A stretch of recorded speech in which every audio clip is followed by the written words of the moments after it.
you can't really rely on distributor sales reps to sell your product. Yes, they have sales reps, but those sales reps want to sell the products that they know will make them the most money. The idea of getting something new to be added to a purchase order is a heavy lift. So it really does fall on the brand to stimulate that. You're listening to Stories from the Top, an inside guide to better business development.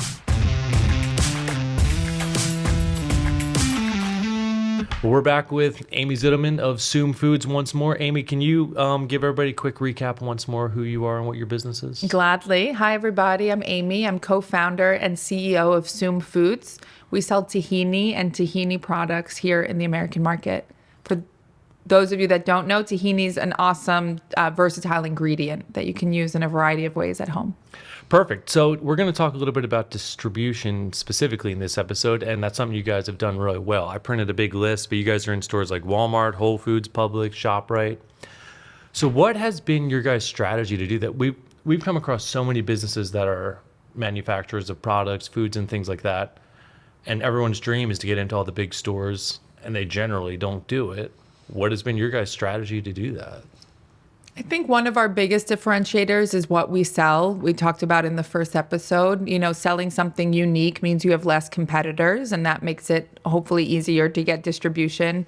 But the timing has to be right. In particular with a product like tahini, most people didn't know what tahini was. Over the past 10 years, it has grown enormously in interest. I mean, we see that data in terms of sales data out of the stores, that it's the fastest growing alternative nut and seed butter. So it's outpacing cashew butter, almond butter, granola butter, whatever really you want to fill in terms of the category, which is exciting. And also because of, especially at the peak at this point 8 years ago, when culinary influence was really at the top of its game. Chefs were really revered. Think about Top Chef Time, Bon Appetit magazine, Food and Wine magazine was really popular. And then since this whole generation of food media influencers, tahini has grown with that type of social media growth as well. And so we found that when tahini reached the likeness of the consumers of a store, that Zoom was probably ready to reach that store. So we started with the natural channels like Whole Foods, where we thought our early adopters would be, and we proved the brand and some of our sales strategies in natural stores and smaller regional chains. How did you do that? How did you prove it? We did a lot of sampling in the early days. We'd go to a grocery store and we'd make, for instance, strawberry banana tahini smoothies, which are like a surprise to people, but they were a big hit and that would sell a lot. We had a lot of outward-facing confirmation and contribution to consumer education because we sold to restaurants. So we didn't have to generate all of our own awareness because restaurants were getting a lot of awareness themselves and chefs were getting a lot of awareness themselves. And if they happened to be using tahini at their restaurant, then a lot of times organically in conversations and in interviews or when, people are looking at their menus, tahini was growing on their menus and within that kind of PR world. And so that I think contributed enormously. And when we're on a shelf, there aren't 20 other tahinis next to us. So once we made the commitment to improve our branding, I think that the way the product is positioned on the shelf is helping people to choose it as opposed to some of our competitors. How do you frame the product? We frame the product as a premium product. So it says premium above our tahini. We have a really rich color palette. So a very deep teal color.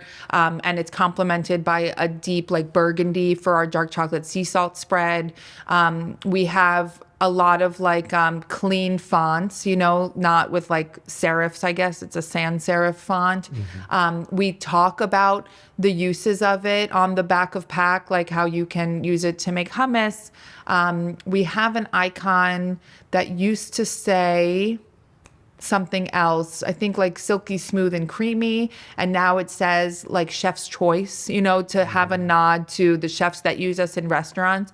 We've been able to iterate over the years and really take the feedback that we got from demoing in stores, sampling at farmers markets, but even more recently, the reviews that we get on our website, which we don't sell on anymore, but we did for a long time and generated reviews there, and Amazon. So when we were ready to rebrand, we were able to skim all of our reviews and see what were the qualities of the product and the brand that people really liked before we put them on a label for more people to see. So we were really lucky that early on, not many people cared about our branding so much because A, chefs don't care. They just want the product to be good.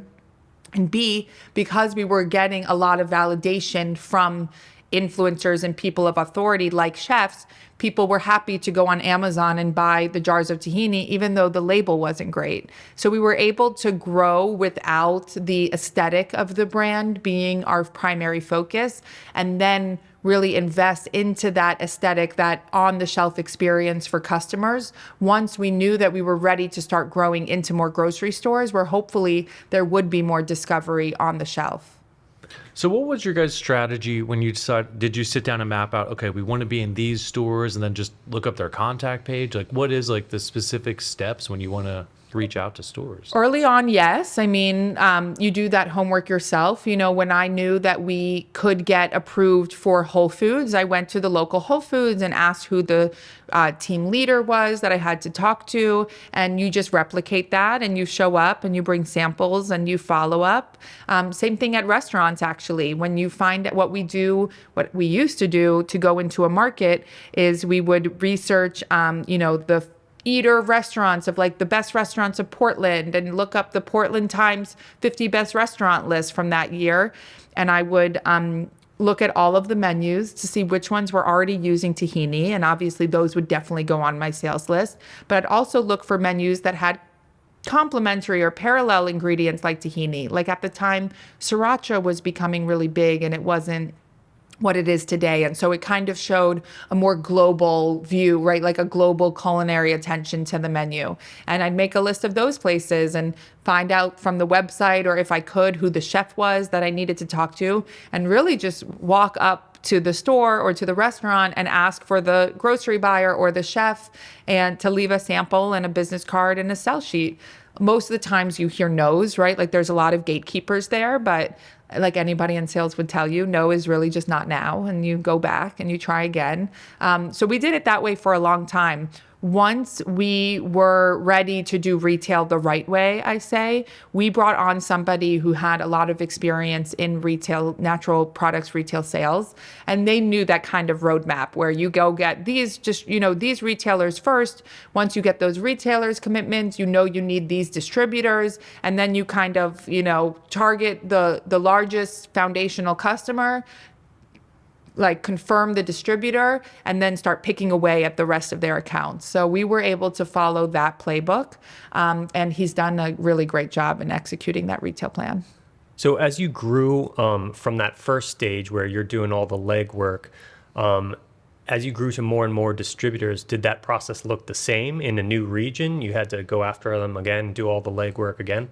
Yeah, exactly. Once we got with a certain distributor that had warehouses across the nation, we were able to accelerate that. I mean, selling a tahini, again, really differentiated us. Most people that sell to a distributor in one warehouse is not guaranteed to get the warehouse in Seattle also. But because of the nature of the product that we sold and the brand credibility that we had from the types of restaurants that we worked with, we were able to accelerate that product with some of our distributors. But yeah, we really replicated that model for a very long time, 6-7 years. If it wasn't me, then it was a salesperson that was doing a similar model. I mean, we started small, right? Being in Philadelphia is a great location. So we, of course, worked on the Philadelphia market, but I could also go to New York City or down to DC in a day. And so when we secured restaurants there, I would drop off tahini that they bought because we didn't have a distributor yet, and then make a list of 5 or 6 restaurants that I should stop into nearby, talk to those restaurants, drive back to Philly, and like kind of repeat that the next time I had a delivery to make in New York. So I tried to make it very tangible. So you pioneered this position. I'm just wondering from an organizational perspective, did you write down your job position so that you could hire out for it, or how did that look? No, I should have. I mean, I just had no business experience. My sister had academically an idea of what entrepreneurship looks like, but you can't really learn it in textbooks. So none of, I mean, sure, we tried. Yes. When we were ready to hire our first salesperson, I described what I did. I told that person that they would likely be covering half of the country and I would cover the other half. And that was how I onboarded them, was with that same structure and that same strategy. And then once I wasn't able to continue doing sales. At our peak, we had 2 food service sales managers, one for the western half of the country and one for the eastern half. That ebbed and flowed, and then we were able to just have 1 sales manager. So it has ebbed and flowed, but we've actually gone back to that structure too. COVID kind of depleted that strategy for us. People weren't doing ride-alongs, which is what it's called when you like go in the car with a distributor rep and go to like a handful of restaurants together. Restaurants didn't want people coming to their restaurants. And so that type of in-market sales strategy was dead for quite a few years, but it came back really strong actually just this past year in 2024. And so we recommitted to that same type of strategy. And we've seen a lot of success because 2 things happen when we go into market. One is we get to introduce tahini to new restaurants that might not be using it yet.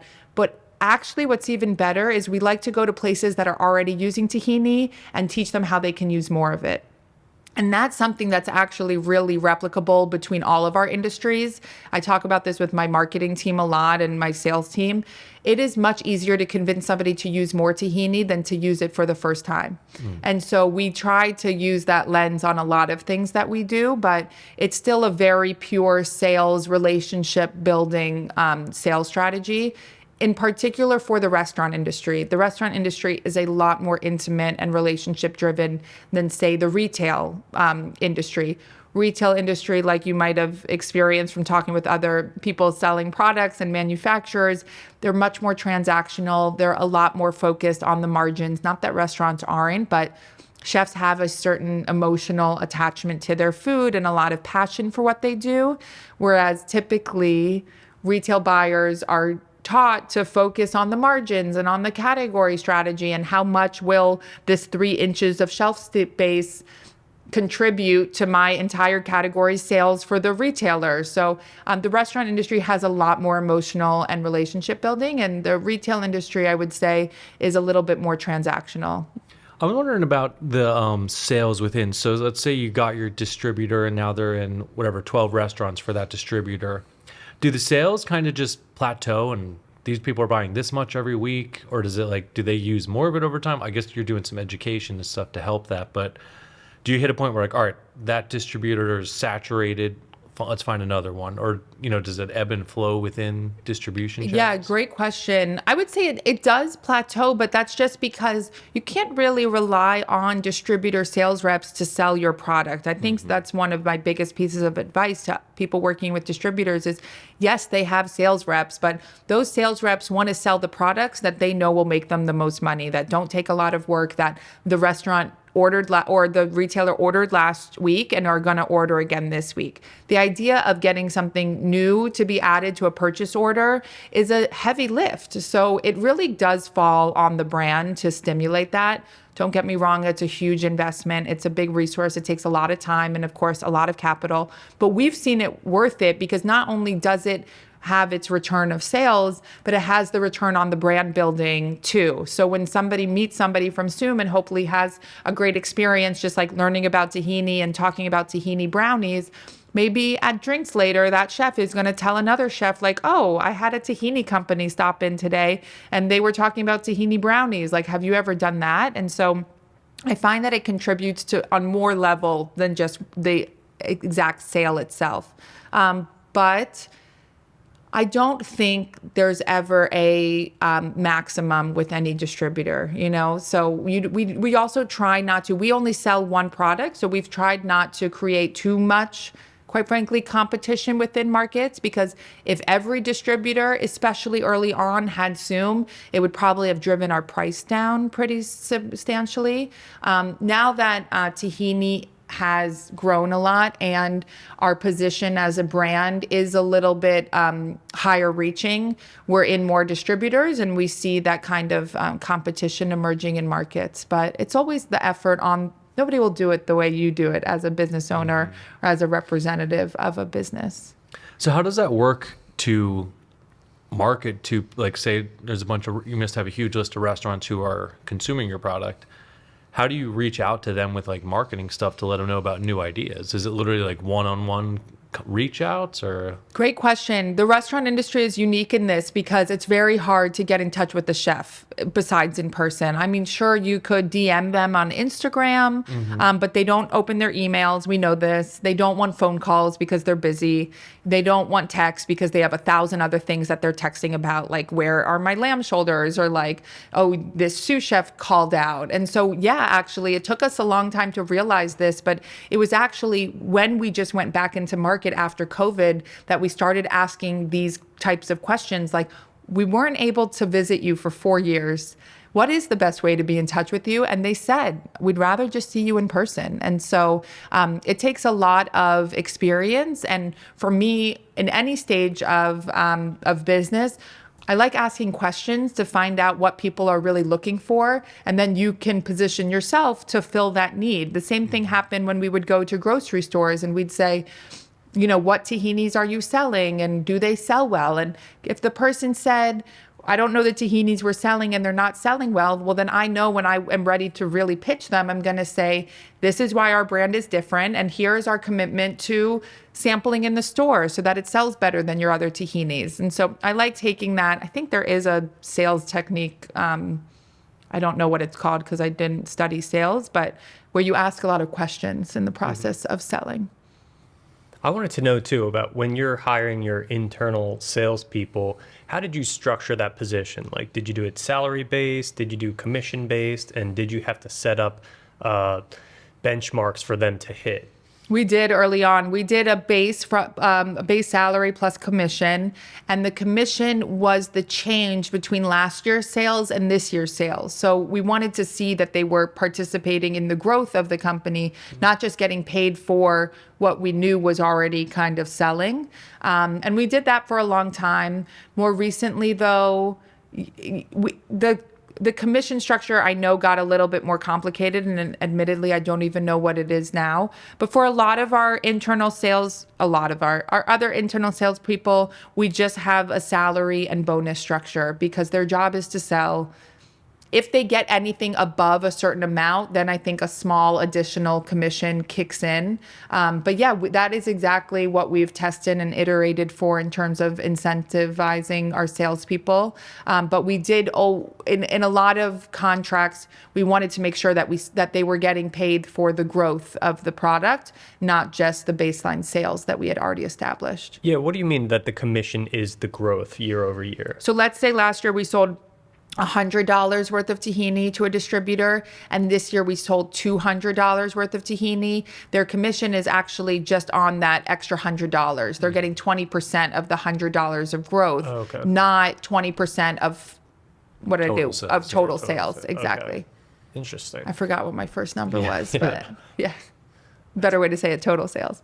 And so that was a way that we did that too with contractors that we had that were selling our product for us on Amazon. It's like, we're not going to pay you we know we sold $100,000 last year. Mm-hmm. We're not paying you extra. Yes, you have a base, a base salary or a base, whatever it's called, a base, a baseline to compare baseline, it to. yeah. But sorry, that word just completely escaped my mind.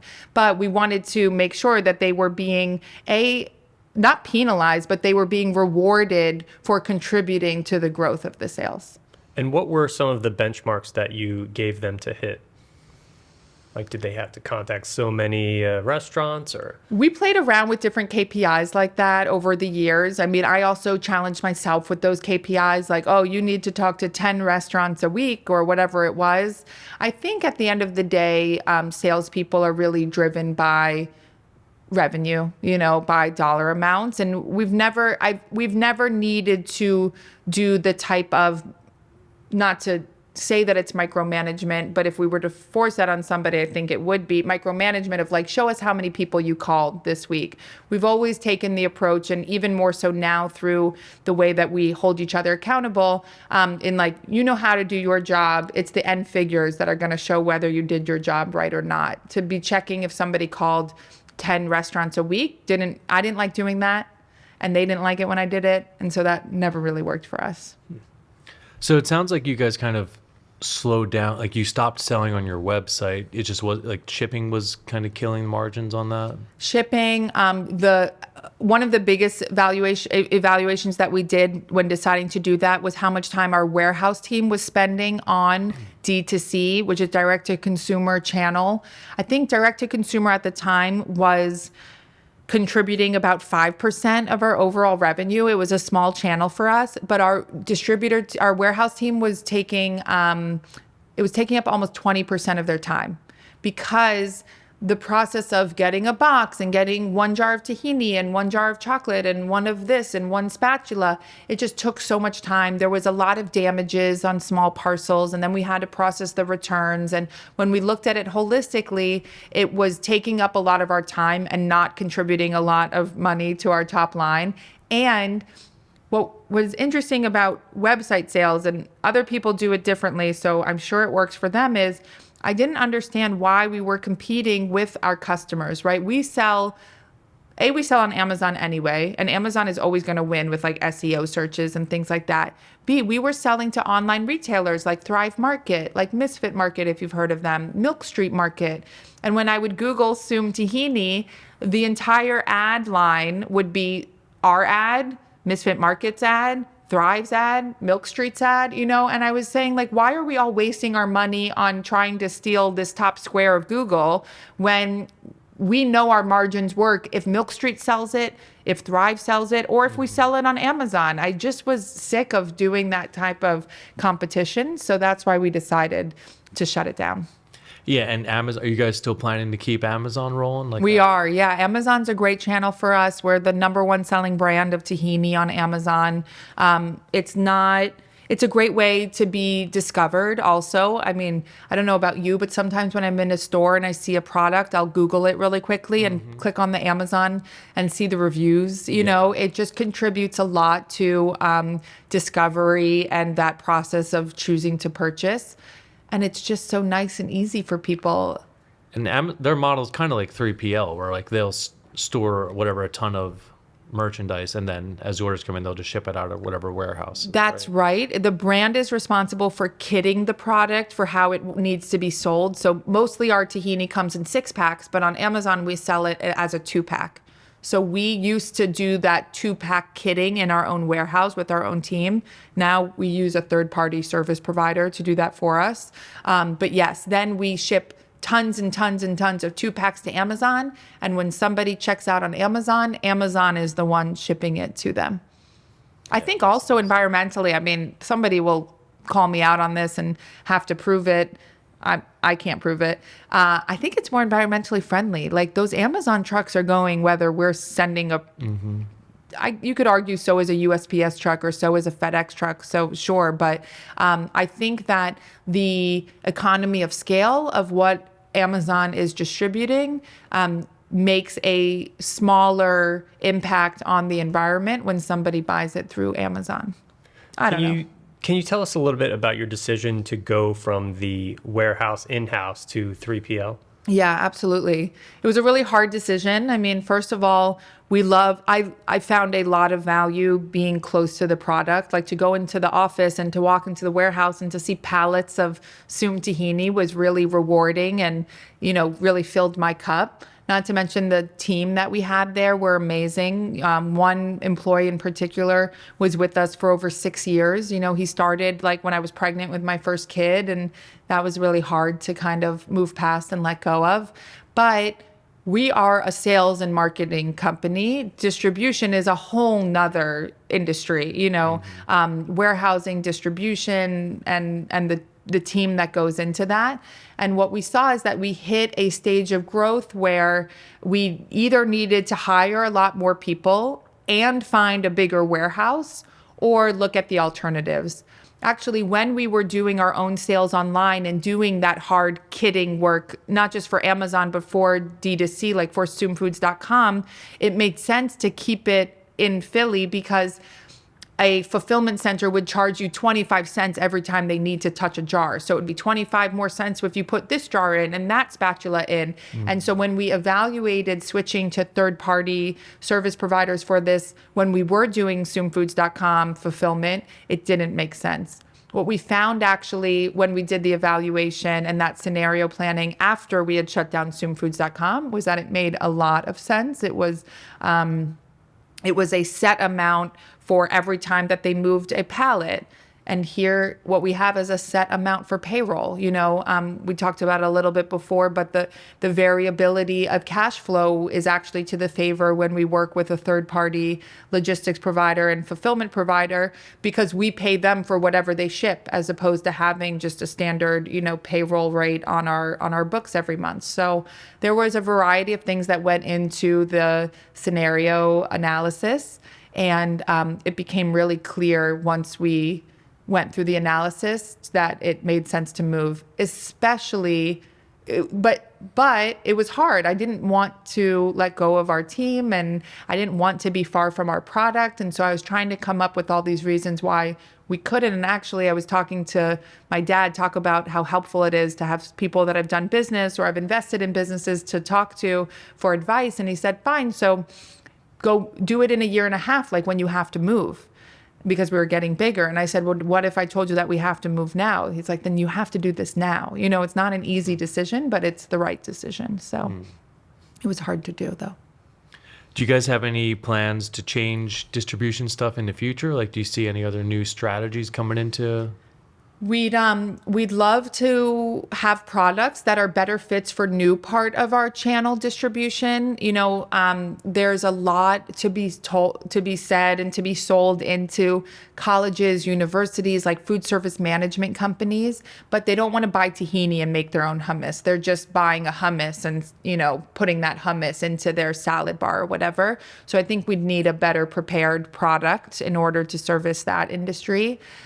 We'd love to get into club like Costco and Sam's Club.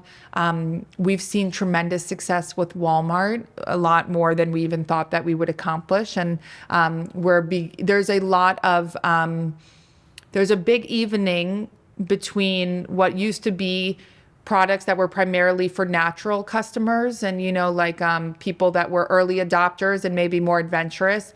I would say some of these healthier, better for you products are now really for the masses, and more people are aware of the ingredients that go into our products and what they're hoping to, feed their kids and their families. So we've seen a really big reckoning as it relates to like certain products that we thought would only be able to launch in Whole Foods can now launch in Walmart, can now launch in Costco. So we hope to be able to develop products to service those channels as well. Awesome. Well, Amy, thanks again for coming on. We have one more episode coming up. We're going to talk about consumer education. Looking forward to it. So thanks again for coming on the show. Thank you. Stories from the Top is your guide to successful business development. Subscribe wherever you get your podcasts or find Edge of Cinema on YouTube. Stories from the Top is an Edge of Cinema production, hosted by Matthew Skura and Jeremy Schmidt. To learn more or get in touch, visit edgeofcinema.com/podcast.